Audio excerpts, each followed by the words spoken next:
कर्पूरिगौरं करुणावतारं संसारसारं भुजगेन्द्रहारं सदा वसन्तं हृदयारविन्दे भवं भवानी सहितं नमामि। रुद्र संहिता तृतीय खंड पार्वती खंड। हिमालय के स्थावर जंगम द्विविध स्वरूप एवं दिव्यत्व का वर्णन। मैना के साथ उनका विवाह तथा मैना आदि को पूर्व जन्म में प्राप्त हुए सनकादि के शाप एवं वरदान का कथन। नारद जी ने पूछा, ब्रह्मन पिता के यज्ञ में अपने शरीर का परित्याग करके दक्ष कन्या जगदम्बा सती देवी किस प्रकार गिरिराज हिमालय की पुत्री हुई, किस तरह अत्यंत उग्र तपस्या करके उन्होंने पुनः शिव को ही पति रूप में प्राप्त किया, यह मेरा प्रश्न है।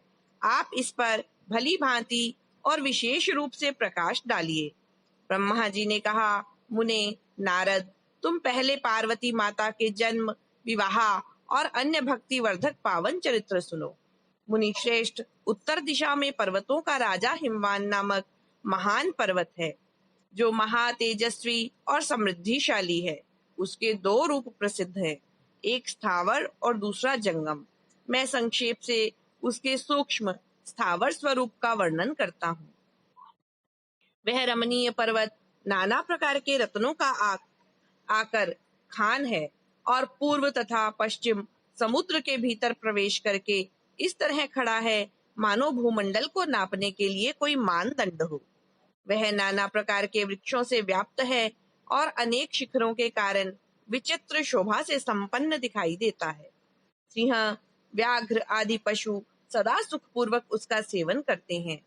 हिम का तो वह भंडार ही है, इसलिए अत्यंत उग्र जान पड़ता है। भांति भांति के आश्चर्यजनक दृश्यों से उसकी विचित्र शोभा होती है। देवता, ऋषि, सिद्ध और मुनि उस पर्वत का आश्रय लेकर रहते हैं। भगवान शिव को वह बहुत ही प्रिय है, तपस्या करने का स्थान है। स्वरूप से ही वह अत्यंत पवित्र और महात्माओं को भी पावन करने वाला है। तपस्या में वह अत्यंत शीघ्र सिद्धि प्रदान करता है। अनेक प्रकार के धातुओं की खान और शुभ है। वही दिव्य शरीर धारण करके सर्वांग सुंदर रमणीय देवता के रूप में भी स्थित है। भगवान विष्णु का अविकृत अंश है, इसीलिए वह शैलराज साधु संतों को अधिक प्रिय है। एक समय गिरिवर हिमवान ने अपनी कुल परंपरा की स्थिति और धर्म की वृद्धि के लिए देवताओं तथा पितरों का हित करने की अभिलाषा से अपना विवाह करने की इच्छा की। मुनीश्वर, उस अवसर पर संपूर्ण देवता अपने स्वार्थ का विचार करके दिव्य पितरों के पास आकर उनसे प्रसन्नता पूर्वक बोले। देवताओं ने कहा, पितरों, आप सब लोग प्रसन्न चित्त होकर हमारी बात सुने और यदि देवताओं का कार्य सिद्ध करना आपको भी अभीष्ट हो तो शीघ्र वैसा ही करें। आपकी ज्येष्ठ पुत्री जो मैना के नाम से प्रसिद्ध है, वह मंगल रूपिणी है। उसका विवाह आप लोग अत्यंत प्रसन्नता पूर्वक हिमवान पर्वत से कर दें।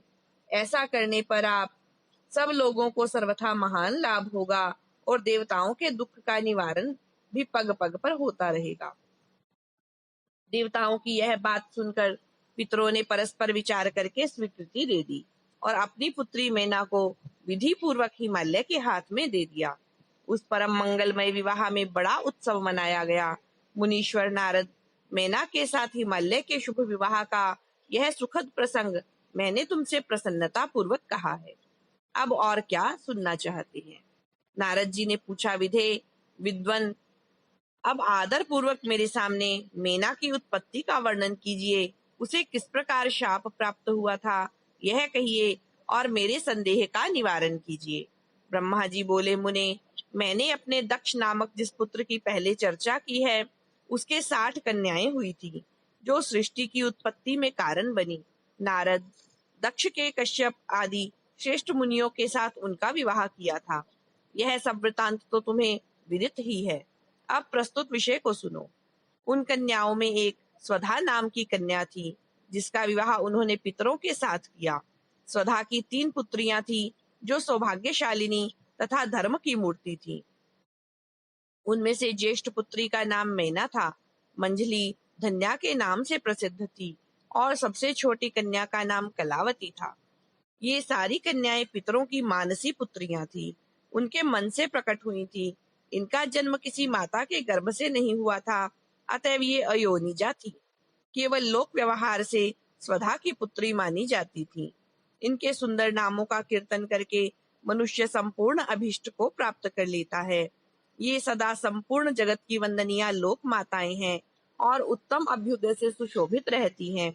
सबकी सब योगिनी, ज्ञान निधि तथा तीनों लोकों में सर्वत्र जा सकने वाली हैं। मुनीश्वर, एक समय वे तीनों बहिनें भगवान विष्णु के निवास स्थान श्वेत द्वीप में उनका दर्शन करने के लिए गईं। भगवान विष्णु को प्रणाम और भक्ति पूर्वक उनकी स्तुति करके वे उन्हीं की आज्ञा से वहां ठहर गईं। उस समय वहां संतों का बड़ा भारी समाज एकत्र हुआ था। मुने, उसी अवसर पर मेरे पुत्र सनकादि सिद्धगण भी वहां आ गए और श्री हरि की स्तुति वंदना करके उन्हीं की आज्ञा से वहां ठहर गए। सनकादि मुनि देवताओं के आदि पुरुष और संपूर्ण लोकों में वंदित हैं। वे जब वहां आकर खड़े हुए, उस समय श्वेत द्वीप के सब लोग उन्हें देख प्रणाम करते हुए उठकर खड़े हो गए, परंतु ये तीनों बहिनें उन्हें देखकर भी वहां नहीं उठी। इससे सनत कुमार ने उनको मर्यादा रक्षार्थ उन्हें स्वर्ग से दूर होकर नर स्त्री बनने का शाप दिया। फिर उनके प्रार्थना करने पर वे प्रसन्न हो गए और बोले। सनत कुमार ने कहा, पितरों की तीनों कन्याओं, तुम प्रसन्नचित्त होकर मेरी बात सुनो। यह तुम्हारे शोक का नाश करने वाली और सदा तुम्हें सुख देने वाली है। तुम में से जो ज्येष्ठ है वह भगवान विष्णु की अंशभूत हिमालय गिरी की पत्नी हो। उससे जो कन्या होगी वह पार्वती के नाम से विख्यात होगी। पितरों की जो दूसरी प्रिय कन्या योगिनी धन्या राजा जनक की पत्नी होगी, उसकी कन्या के रूप में महालक्ष्मी अवतीर्ण होंगी, जिनका नाम सीता होगा। इसी प्रकार पितरों की छोटी पुत्री कलावती द्वापर के अंतिम भाग में वृषभानु वैश्य की पत्नी होगी और उनकी प्रिय पुत्री राधा के नाम से विख्यात होगी। योगिनी मेनका मेना पार्वती जी के वरदान से अपने पति के साथ उसी शरीर से कैलाश नामक परम पद को प्राप्त हो जाएगी। धन्या तथा उनके पति जनक कुल में उत्पन्न हुए जीवन मुक्त महायोगी राजा शीरध्वज लक्ष्मी स्वरूपा सीता के प्रभाव से वैकुंठ धाम में जाएंगे।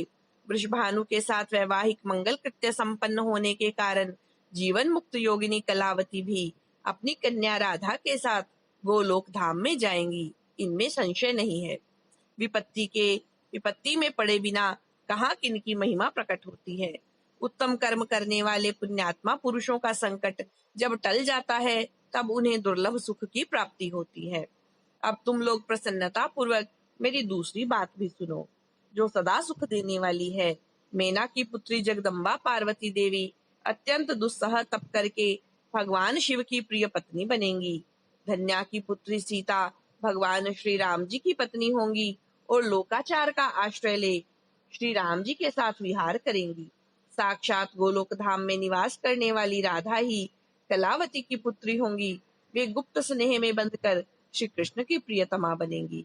ब्रह्मा जी कहते हैं, नारद, इस प्रकार शाप के ब्याज से दुर्लभ वरदान देकर सबके द्वारा प्रशंसित भगवान सनत कुमार मुनि भाइयों सहित वहीं अंतर्धान हो गए।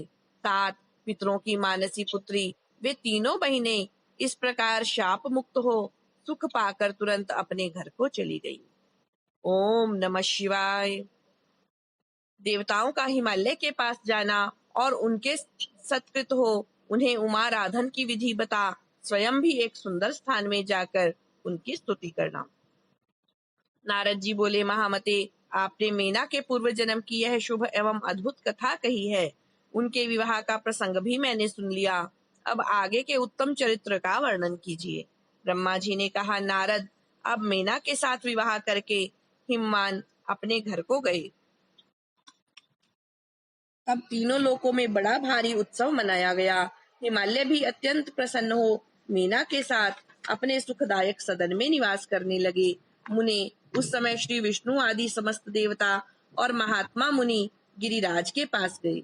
उन सब देवताओं को आया देख महान हिमगिरी ने प्रशंसा पूर्वक उन्हें प्रणाम किया और अपने भाग्य की सराहना करते हुए भक्ति भाव से उन सबका आदर सत्कार किया।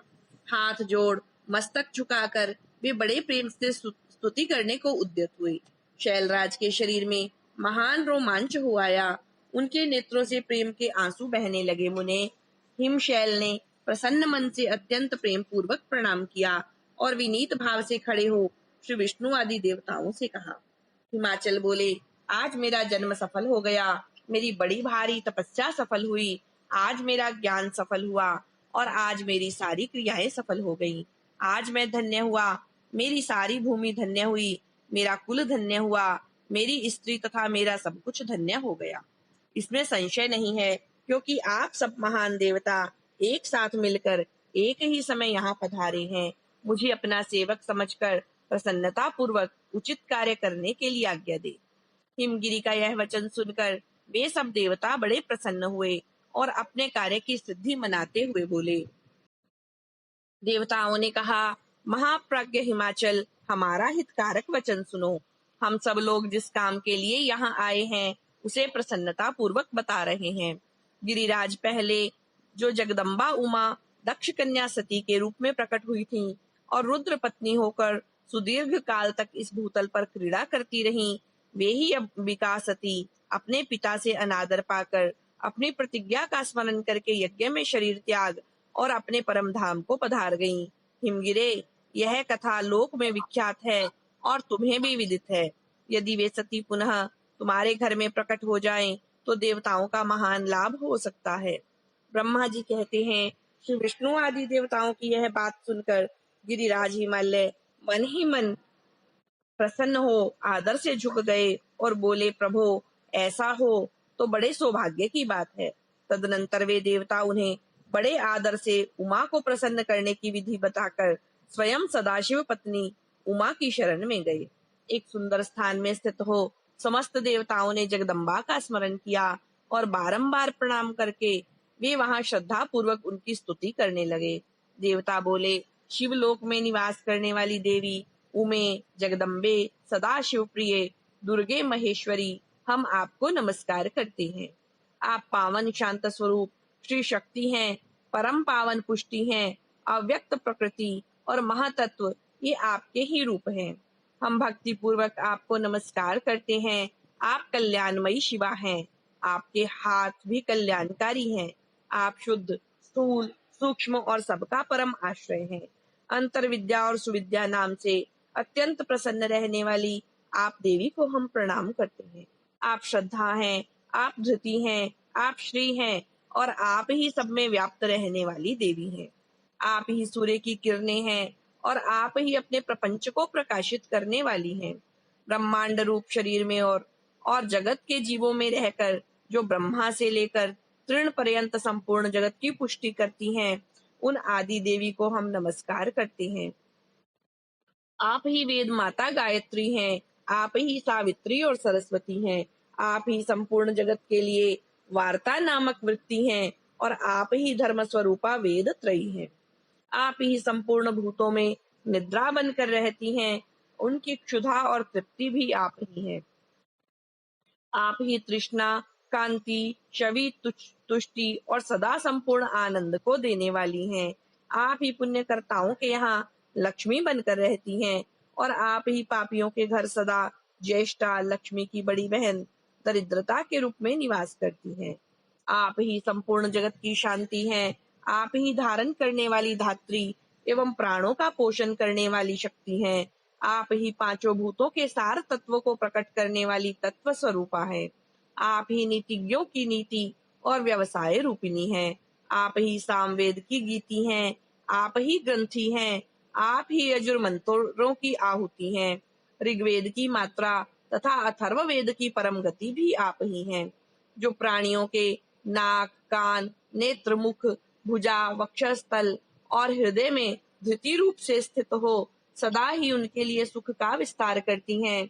जो निद्रा के रूप में संसार के लोगों को अत्यंत सुभग प्रतीत होती हैं, वे देवी उमा जगत की स्थिति एवं पालन के लिए हम सब पर प्रसन्न हो। इस प्रकार जगत जननी सती साध्वी महेश्वरी उमा की स्तुति करके अपने हृदय में विशुद्ध प्रेम लिए वे सब देवता उनके दर्शन की इच्छा से वहां खड़े हो गए। ओम नमः शिवाय।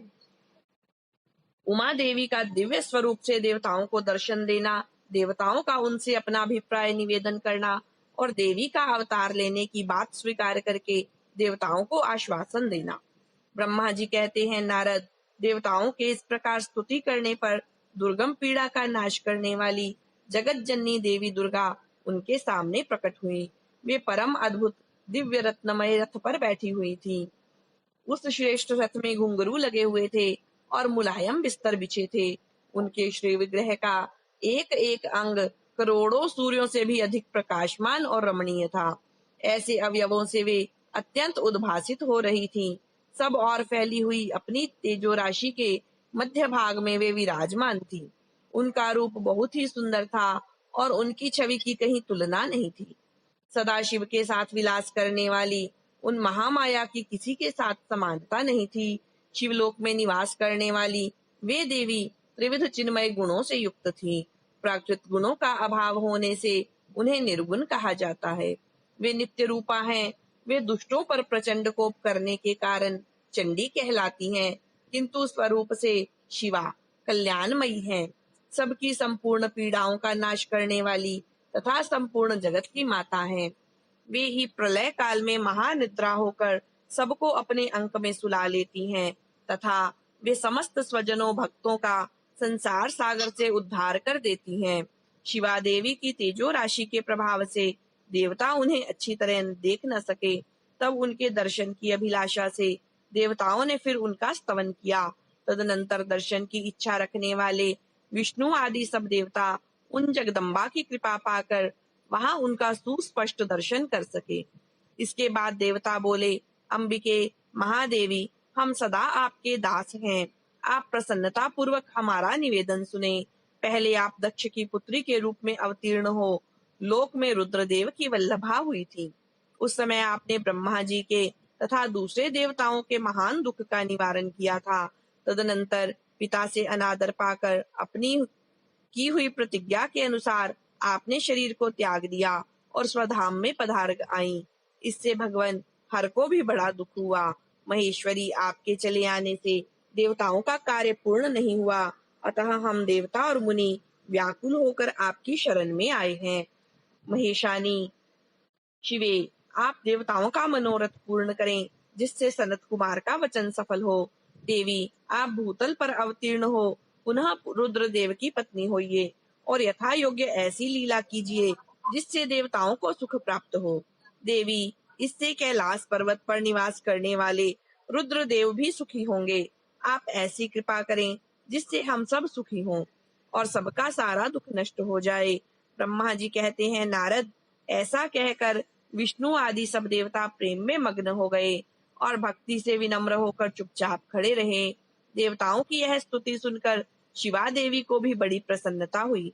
उसके हेतु का विचार करके अपने प्रभु शिव का स्मरण करती हुई भक्त वत्सला दयामयी उमा देवी उस समय विष्णु आदि देवताओं को संबोधित कर हंसकर बोली।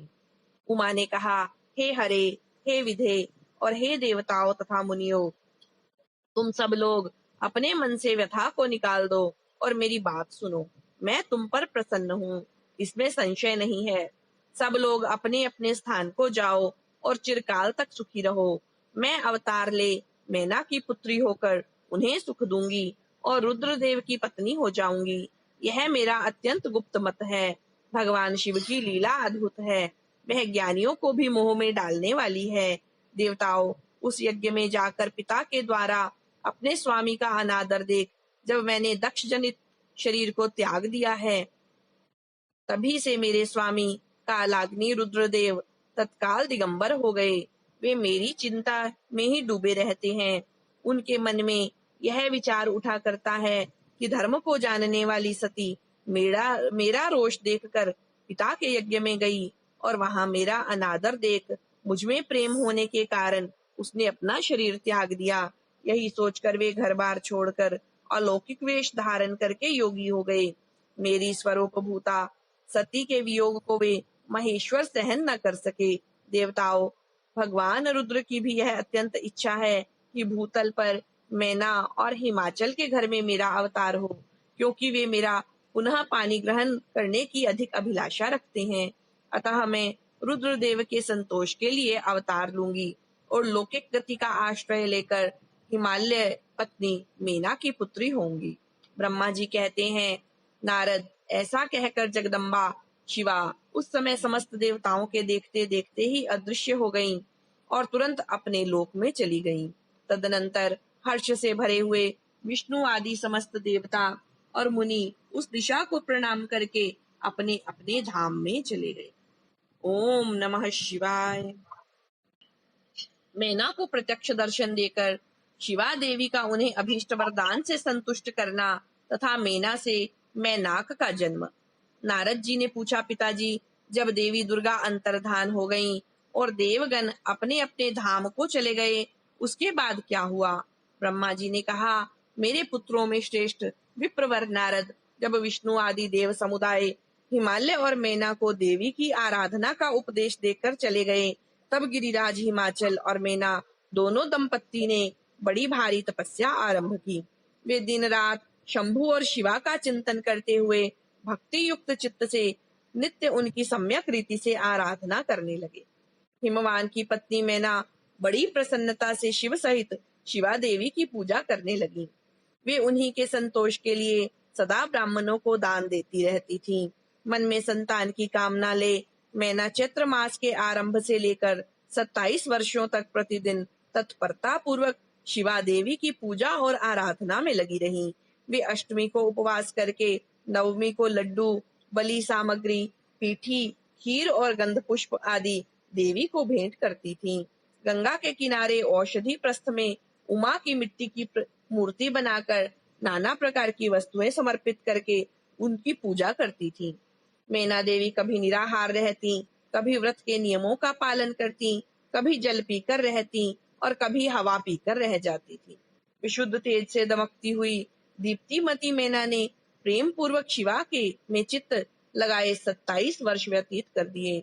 27 वर्ष पूरे होने पर जगन्मयी शंकर कामिनी जगदम्बा उमा अत्यंत प्रसन्न हुई। मैना की उत्तम भक्ति से संतुष्ट हो वे परमेश्वरी देवी उन पर अनुग्रह करने के लिए उनके सामने प्रकट हुई। तेजो मंडल के बीच में विराजमान तथा दिव्य अवयवों से संयुक्त उमा देवी प्रत्यक्ष दर्शन दे मैना से हंसती हुई बोली। देवी ने कहा, गिरिराज हिमालय की रानी महासाध्वी मैना, मैं तुम्हारी तपस्या से बहुत प्रसन्न हूँ। तुम्हारे मन में जो अभिलाषा हो उसे कहो। मैना, तुमने तपस्या, व्रत और समाधि के द्वारा जिस जिस वस्तु के लिए प्रार्थना की है वह सब मैं तुम्हें दूंगी। तब मैना ने प्रत्यक्ष प्रकट हुई कालिका देवी को देखकर प्रणाम किया और इस प्रकार कहा। मैना बोली, देवी, इस समय मुझे आपके रूप का प्रत्यक्ष दर्शन हुआ है, अतः मैं आपकी स्तुति करना चाहती हूँ। कालिके, इसके लिए आप प्रसन्न हो। ब्रह्मा जी कहते हैं, नारद, मैना के ऐसे कहने पर सर्वांग मोहिनी कालिका देवी ने मन में अत्यंत प्रसन्न हो अपनी दोनों बाहों से खींचकर मैना को हृदय से लगा लिया। इससे उन्हें तत्काल महाज्ञान की प्राप्ति हो गई। फिर तो मैना देवी प्रिय वचनों द्वारा भक्ति भाव से अपने सामने खड़ी हुई कालिका की स्तुति करने लगी। मैना बोली, जो महामाया जगत को धारण करने वाली चंडिका, लोकधारिणी तथा संपूर्ण मनोवांछित पदार्थों को देने वाली है, उन महादेवी को मैं प्रणाम करती हूँ। जो नित्य आनंद प्रदान करने वाली माया, योग निद्रा, जगत जननी तथा सुंदर कमलों की माला से अलंकृत है, उन नित्य सिद्धा उमा देवी को मैं नमस्कार करती हूँ। जो सबकी माता मही, नित्य आनंदमयी, भक्तों के शोक का नाश करने वाली तथा कल्प पर्यंत नारियों एवं प्राणियों की बुद्धि रूपिणी है, उन देवी को मैं प्रणाम करती हूँ। आप यतियों के अज्ञानमय बंधन के नाश की हेतु भूता ब्रह्म विद्या है। फिर मुझ जैसी नारियां आपके प्रभाव का क्या वर्णन कर सकती हैं? अथर्ववेद की जो हिंसा, मारन आदि का प्रयोग है, वह आप ही हैं। देवी, आप मेरे अभिष्ट फल को सदा प्रदान कीजिए। भावहीन, आकार रहित तथा अदृश्य नित्यानित्य तन्मात्राओं से आप ही पंचभूतों के समुदाय को संयुक्त करती हैं। आप ही उनकी शाश्वत शक्ति हैं। आपका स्वरूप नित्य है। आप समय समय पर योग युक्त एवं समर्थ नारी के रूप में प्रकट होती हैं। आप ही जगत की योनि और आधार शक्ति हैं। आप ही प्राकृत तत्वों से परे नित्या प्रकृति कही गई हैं, जिसके द्वारा ब्रह्म के स्वरूप को वश में किया जाता है। वह नित्य विद्या आप ही हैं। माता, आज मुझ पर प्रसन्न होइए। आप ही अग्नि के भीतर व्याप्त उग्र दाहिका शक्ति हैं। आप ही सूर्य की किरणों में स्थित प्रकाशिका शक्ति हैं। चंद्रमा में जो आह्लादिका शक्ति है, वह भी आप ही हैं। ऐसी आप चंडी देवी का मैं स्तवन और वंदन करती हूँ। आप स्त्रियों को बहुत प्रिय हैं। ऊर्ध्वरेता ब्रह्मचारियों की ध्येय भूता नित्या ब्रह्म शक्ति भी आप ही हैं। संपूर्ण जगत की वांछा तथा श्री हरि की माया भी आप ही हैं। जो देवी इच्छानुसार रूप धारण करके सृष्टि पालन और संहारमयी हो, उन कार्यों का संपादन करती हैं तथा ब्रह्मा विष्णु एवं रुद्र के शरीर की भी हेतु भूता हैं, वे आप ही हैं। देवी, आज आप मुझ पर प्रसन्न हो। आपको पुनः मेरा नमस्कार है। ब्रह्मा जी कहते हैं, नारद, मैना के इस प्रकार स्तुति करने पर दुर्गा कालिका ने पुनः उन मैना देवी से कहा, तुम अपना मनोवांछित वर मांग लो। हिमाचल प्रिय, तुम मुझे प्राणों के समान प्यारी हो। तुम्हारी जो इच्छा हो वह मांगो, उसे मैं निश्चय ही दे दूंगी।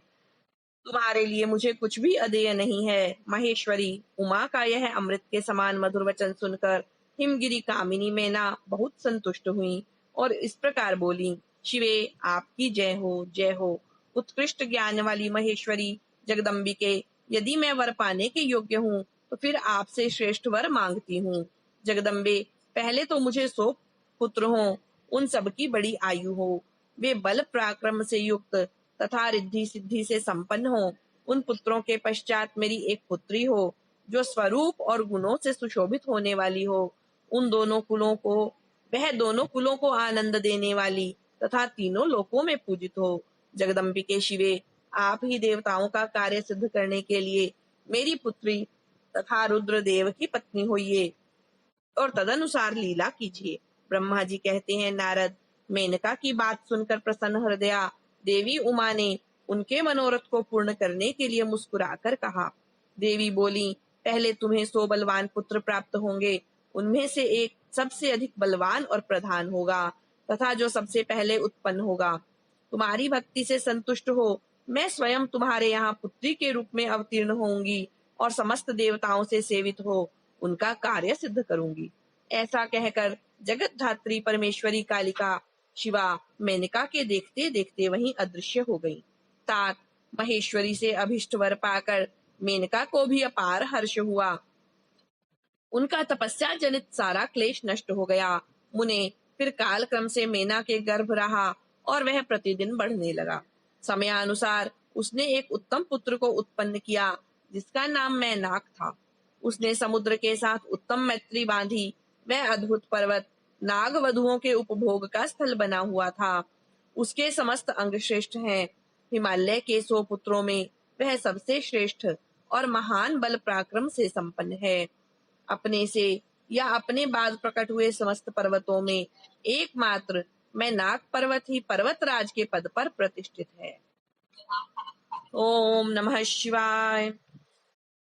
देवी उमा का हिमवान के हृदय तथा मैना के गर्भ में आना, गर्भस्था देवी का देवताओं द्वारा स्तवन, उनका दिव्य रूप में प्रादुर्भाव, माता मैना से बातचीत तथा नवजात कन्या के रूप में परिवर्तित होना। ब्रह्मा जी कहते हैं, नारद, तदनंतर मैना और हिमालय आदर पूर्वक देव कार्य की सिद्धि के लिए कन्या प्राप्ति के हेतु वहां जगत जननी भगवती उमा का चिंतन करने लगे, जो प्रसन्न होने पर संपूर्ण अभीष्ट वस्तुओं को देने वाली हैं। वे महेश्वरी उमा अपने पूर्ण अंश से गिरिराज हिमवान के चित्त में प्रविष्ट हुई। इससे उनके शरीर में अपूर्व एवं सुंदर प्रभा उतर आई। वे आनंद मग्न हो अत्यंत प्रकाशित होने लगी। उस अद्भुत तेजो राशि से संपन्न महामना हिमालय अग्नि के समान अदृश्य हो गए थे। तत्पश्चात सुंदर कल्याणकारी समय में गिरिराज हिमालय ने अपनी प्रिया मैना के उदर में शिवा के उस परिपूर्ण अंश का आधान किया। इस तरह गिरिराज पत्नी मैना ने हिमवान के हृदय में विराजमान करुणा निधान देवी की कृपा से सुखदायक गर्भ धारण किया। संपूर्ण जगत की निवास भूता देवी के गर्भ में आने से गिरी प्रिया मैना सदा तेजो मंडल के बीच में स्थित होकर अधिक शोभा पाने लगी। अपनी प्रिया शुभांगी मैना को देखकर गिरिराज हिमवान बड़ी प्रसन्नता का अनुभव करने लगे। गर्भ में जगदम्बा के आ जाने से वे महान तेज से संपन्न हो गई थीं। मुने उस अवसर में विष्णु आदि देवता और मुनियों ने वहां आकर गर्भ में निवास करने वाली शिवा देवी की स्तुति की और तदनंतर महेश्वरी की नाना प्रकार से स्तुति करके प्रसन्न चित्त हुए वे सब देवता अपने अपने धाम को चले गए। जब 9वां महीना बीत गया और 10वां भी पूरा हो चला, तब जगदम्बा कालिका ने समय पूर्ण होने पर गर्भस्थ शिशु की जो गति होती है उसी को धारण किया अर्थात जन्म ले लिया।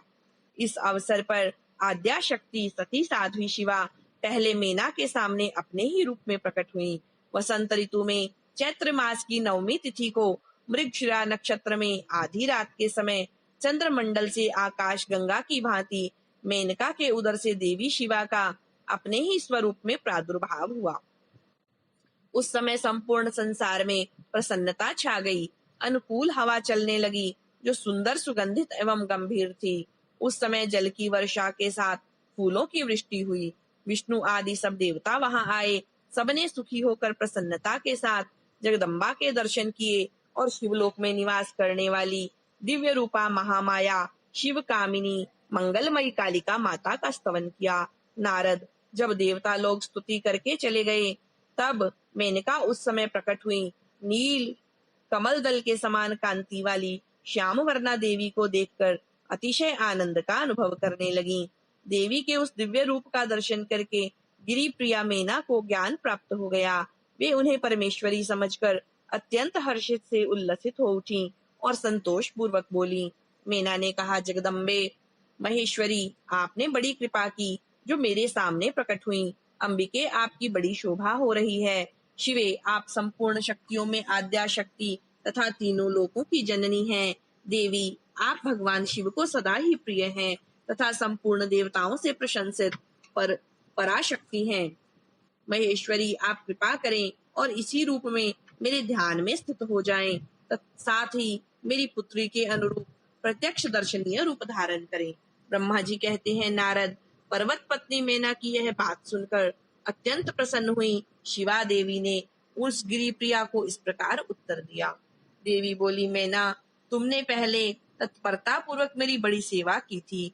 उस समय तुम्हारी भक्ति से प्रसन्न हो मैं वर देने के लिए तुम्हारे निकट आई। वर मांगो। मेरी इस वाणी को सुनकर तुमने जो वर मांगा वह इस प्रकार है, महादेवी, आप मेरी पुत्री हो जाएं और देवताओं का हित साधन करें। तब मैंने तथास्तु कहकर तुम्हें सादर यह वर दे दिया और मैं अपने धाम को चली गई। गिरी कामिनी, उस वर के अनुसार समय पाकर आज मैं तुम्हारी पुत्री हुई हूँ। आज मैंने जो दिव्य रूप का दर्शन कराया है, इसका उद्देश्य इतना ही है कि तुम्हें मेरे स्वरूप का स्मरण हो जाए, अन्यथा मनुष्य रूप में प्रकट होने पर मेरे विषय में तुम अनजान ही बनी रहती। अब तुम दोनों दंपत्ति पुत्री भाव से अथवा दिव्य भाव से मेरा निरंतर चिंतन करते हुए मुझ में स्नेह रखो, इससे मेरी उत्तम गति प्राप्त होगी। मैं पृथ्वी पर अद्भुत लीला करके देवताओं का कार्य सिद्ध करूंगी, भगवान शंभु की पत्नी होंगी और सज्जनों का संकट से उद्धार करूंगी। ऐसा कहकर जगन माता शिवा चुप हो गईं और उसी क्षण माता के देखते देखते प्रसन्नता पूर्वक नवजात पुत्री के रूप में परिवर्तित हो गई। ओम नमः शिवाय। पार्वती का नामकरण और विद्याध्ययन। नारद का हिमवान के यहाँ जाना, पार्वती का हाथ देखकर भावी फल बताना, चिंतित हुए हिमवान को आश्वासन दे पार्वती का विवाह शिवजी के साथ करने को कहना और उनके संदेह का निवारण करना। ब्रह्मा जी कहते हैं, नारद, मैना के सामने महातेजस्विनी कन्या होकर लौकिक गति का आश्रय लेकर वह रोने लगी। उसका मनोहर रुदन सुनकर घर की सब स्त्रियां हर्ष से खिल उठी और बड़े वेग से प्रसन्नता पूर्वक वहां आ पहुंची। नील कमल दल के समान श्याम कांति वाली उस परम तेजस्विनी और मनोरम कन्या को देखकर गिरिराज हिमालय अतिशय आनंद में निमग्न हो गए। तदनंतर सुंदर मुहूर्त में मुनियों के साथ हिमवान ने अपनी पुत्री के काली आदि सुखदायक नाम रखे। देवी शिवा गिरिराज के भवन में दिनों दिन बढ़ने लगी। ठीक उसी तरह जैसे वर्षा के समय में गंगा जी की जल राशि और शरद ऋतु के शुक्ल पक्ष में चांदनी बढ़ती है। सुशीलता आदि गुणों से संयुक्त तथा बंधुजनों की प्यारी उस कन्या को कुटुंब के लोग अपने कुल के अनुरूप पार्वती नाम से पुकारने लगे। माता ने कालिका को उमा अरे तपस्या मत कर कहकर तप करने से रोका था। मुने इसलिए वह सुंदर मुख वाली गिरिराज नंदिनी आगे चलकर लोक में उमा के नाम से विख्यात हो गई। नारद तदनंतर जब विद्या के उपदेश का समय आया तब शिवा देवी अपने चित्त को एकाग्र करके बड़ी प्रसन्नता के साथ श्रेष्ठ गुरु से विद्या पढ़ने लगी। पूर्व जन्म की सारी विद्याएं उन्हें उसी तरह प्राप्त हो गईं जैसे शरत काल में हंसों की पात अपने आप स्वर्ग गंगा के तट पर पहुंच जाती हैं और रात्रि में अपना प्रकाश स्वतः महौषधियों को प्राप्त हो जाता है। मुने इस प्रकार मैंने शिवा की किसी एक लीला का ही वर्णन किया है। अब अन्य लीला का वर्णन करूंगा, सुनो। एक समय की बात है, तुम भगवान शिव की प्रेरणा से प्रसन्नता पूर्वक हिमाचल के घर गए। मुने तुम शिव तत्व के ज्ञाता और उनकी लीला के जानकारों में श्रेष्ठ हो। नारद गिरिराज हिमालय ने तुम्हें घर आया देख प्रणाम करके तुम्हारी पूजा की और अपनी पुत्री को बुलाकर उससे तुम्हारे चरणों में प्रणाम करवाया। मुनीश्वर फिर स्वयं ही तुम्हें नमस्कार करके हिमाचल ने अपने सौभाग्य की सराहना की और अत्यंत मस्तक झुकाकर हाथ जोड़कर तुमसे कहा। हिमालय बोले, हे मुने नारद, हे ब्रह्मपुत्रों में श्रेष्ठ ज्ञानवान प्रभो, आप सर्वज्ञ हैं और कृपा पूर्वक दूसरों के उपकार में लगे रहते हैं। मेरी पुत्री की जन्म कुंडली में जो गुण दोष हो उसे बताइए। मेरी बेटी किसकी सौभाग्यवती प्रिय पत्नी होगी? ब्रह्मा जी कहते हैं, मुनि श्रेष्ठ, तुम बातचीत में कुशल और कौतुकी तो हो ही। गिरिराज हिमालय के ऐसा कहने पर तुमने कालिका जी का हाथ देखा और उसके संपूर्ण अंगों पर विशेष रूप से दृष्टिपात करके हिमालय से इस प्रकार कहना आरंभ किया। नारद बोले, शैलराज और मैना, आपकी यह पुत्री चंद्रमा की आदि कला के समान बड़ी है। समस्त शुभ लक्षण इसके अंगों की शोभा बढ़ाते हैं। वह अपने पति के लिए अत्यंत सुखदायिनी होगी और माता पिता की भी कीर्ति बढ़ाएगी। संसार की समस्त नारियों में यह परम साध्वी और स्वजनों को सदा महान आनंद देने वाली होगी। गिरिराज, तुम्हारी पुत्री के हाथ में सब उत्तम लक्षण ही विद्यमान हैं, केवल एक रेखा विलक्षण है। उसका यथार्थ फल सुनो। इसे ऐसा पति प्राप्त होगा जो योगी, नंग धड़ंग रहने वाला, निर्गुण और निष्काम होगा। उसके न तो माँ होगी न बाप, उसे मान सम्मान का भी कोई ख्याल नहीं रहेगा और वह सदा अमंगल वेश धारण करेगा।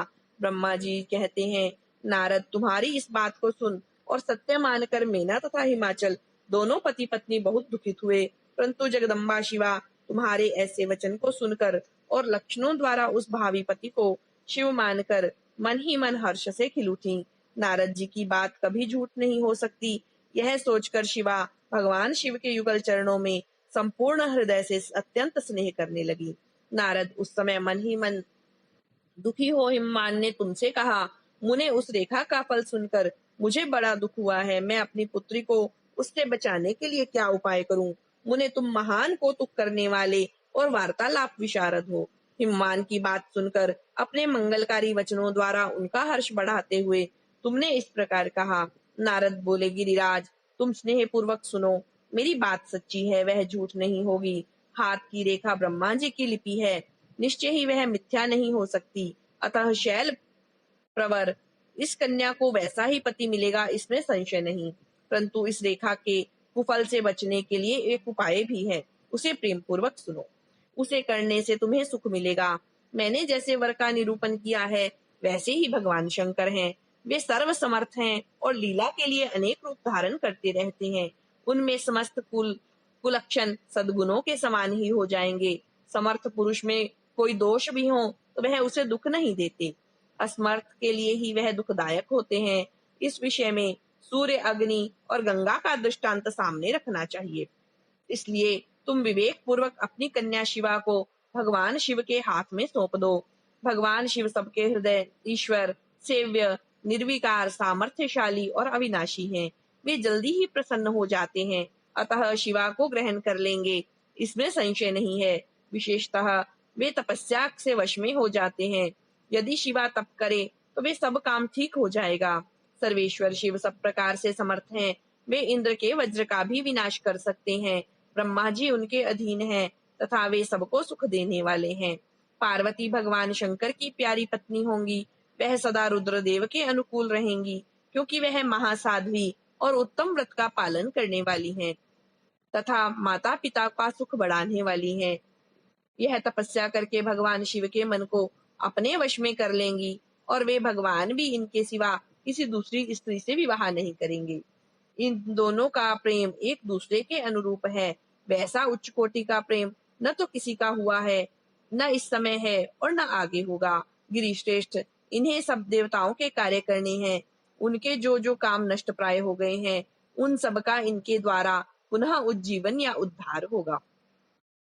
अद्रिराज, आपकी कन्या को पाकर ही भगवान हर अर्धनारीश्वर होंगे। इन दोनों का पुनः हर्ष पूर्वक मिलन होगा। आपकी यह पुत्री अपनी तपस्या के प्रभाव से सर्वेश्वर महेश्वर को संतुष्ट करके उनके शरीर के आधे भाग को अपने अधिकार में कर लेंगी, उनका अर्धांग बन जाएंगी। गिरिश्रेष्ठ, तुम्हें अपनी यह कन्या भगवान शंकर के सिवा दूसरे किसी को नहीं देनी चाहिए। यह देवताओं का गुप्त रहस्य है, इसे कभी प्रकाशित नहीं करना चाहिए। हिमालय ने कहा, ज्ञानी मुने नारद, मैं आपको एक बात बता रहा हूँ, उसे प्रेम पूर्वक सुनिए और आनंद का अनुभव कीजिए। सुना जाता है महादेव जी सब प्रकार की आसक्तियों का त्याग करके अपने मन को संयम में रखते हुए नित्य तपस्या करते हैं। देवताओं की भी दृष्टि में नहीं आते। देवर्षे, ध्यान मार्ग में स्थित हुए वे भगवान शंभु परब्रह्म में लगाए हुए अपने मन को कैसे हटाएंगे? ध्यान छोड़कर विवाह करने को कैसे उद्यत होंगे? इस विषय में मुझे महान संदेह है। दीपक की लो के समान प्रकाशमान, अविनाशी, प्रकृति से परे, निर्विकार, निर्गुण, सगुण, निर्विशेष और जो निरीही, जो परब्रह्म है, वही उनका अपना सदाशिव नामक स्वरूप है। अतः वे उसी का सर्वत्र साक्षात्कार करते हैं, किसी बाह्य अनात्म वस्तु पर दृष्टि नहीं डालते। मुने, यहाँ आए हुए किन्नरों के मुख से उनके विषय में नित्य ऐसी ही बात सुनी जाती है। क्या वह बात मिथ्या ही है? विशेषतः यह बात भी सुनने में आती है कि भगवान हर ने पूर्व काल में सती के समक्ष एक प्रतिज्ञा की थी। उन्होंने कहा था, दक्ष कुमारी प्यारी सती, मैं तुम्हारे सिवा किसी दूसरी स्त्री का अपनी पत्नी बनाने के लिए न वर्ण करूंगा न ग्रहण। यह मैं तुम्हें सत्य कहता हूँ। इस प्रकार सती के साथ उन्होंने पहले ही प्रतिज्ञा कर ली है। अब सती के मर जाने पर वे किसी दूसरी स्त्री को कैसे ग्रहण करेंगे? यह सुनकर नारद ने, तुमने कहा, महामते गिरिराज, इस विषय में तुम्हें चिंता नहीं करनी चाहिए। तुम्हारी यह पुत्री काली का ही पूर्व काल में दक्ष सती हुई थी। उस समय इसी का सदा सर्व मंगलदायी सती नाम था। वे सती दक्ष कन्या होकर रुद्र की प्यारी पत्नी हुई थी। उन्होंने पिता के यज्ञ में अनादर पाकर तथा भगवान शंकर का भी अपमान हुआ देख क्रोध पूर्वक अपने शरीर को त्याग दिया था। वे ही सती फिर तुम्हारे घर में उत्पन्न हुई हैं। तुम्हारी पुत्री साक्षात जगदम्बा शिवा है। यह पार्वती भगवान हर की पत्नी होंगी, इसमें संशय नहीं है। नारद, ये सब बातें तुमने हिमवान को विस्तार पूर्वक बताई। पार्वती का वह पूर्व रूप और चरित्र प्रीति को बढ़ाने वाला है। काली के उस संपूर्ण वृतांत को तुम्हारे मुख से सुनकर हिमवान अपनी पत्नी और पुत्र के साथ तत्काल संदेह रहित हो गई। इसी तरह तुम्हारे मुख से अपनी उस पूर्व कथा को सुनकर काली ने लज्जा के मारे मस्तक झुका लिया और उनके मुख पर मंद मुस्कान की प्रभा फैल गई। गिरिराज हिमालय पार्वती के उस चरित्र को सुनकर उसके माथे पर हाथ फेरने लगे और मस्तक सूंघकर उसे अपने पास ही आसन पर बिठा लिया। नारद, इसके पश्चात तुम उसी क्षण प्रसन्नता पूर्वक स्वर्गलोक को चले गए और गिरिराज हिमवान भी मन ही मन मनोहर आनंद भाव से युक्त हो अपने सर्व संपत्तिशाली भवन में प्रविष्ट हो गए। ओम नमः शिवाय।